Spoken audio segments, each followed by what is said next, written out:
मीरपुर ख़ास मां अवांखे अपडेट कंदा हलूं। शहबाज़ अली लाग़ारी जी रिपोर्ट मूजिब ऐवान सहाफ़त मीरपुर ख़ास जो पहिरियों जनरल बॉडी इजलास मुनाक़िद थियो, जंहिंजी सदारत सदर ऐवान सहाफ़त मीरपुर ख़ास अज़हर चढ़ड़ कई। इजलास दौरान नई ईंदड़ मेंबरशिप दरख़्वास्तुनि ते तफ़सीली ग़ौर वीचार कयो वियो।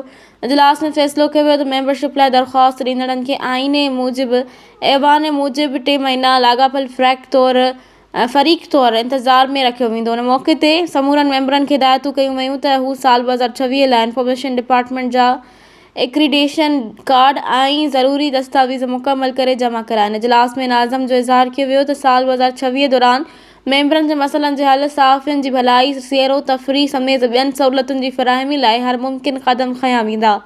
वधीक इहो बि फ़ैसिलो कयो वियो त शहरी मसइलनि खे उजागर करण लाइ सरकारी ऑफिसुनि, अदालतुनि, पुलिस ऐं हेल्थ डिपार्टमेंट ते बैट ड्यूटियूं मुक़ररु कयूं वेंदियूं। इन खां अलावा मीरपुर ख़ास जी सियासी जमातुनि जे प्रोग्रामनि ऐं दावत नामनि में शिरकत ऐं मुकमल कवरेज लाइ कैमरामैननि ऐं रिपोर्टरनि खे पाबंद करण जो फ़ैसिलो पिणु कयो वियो।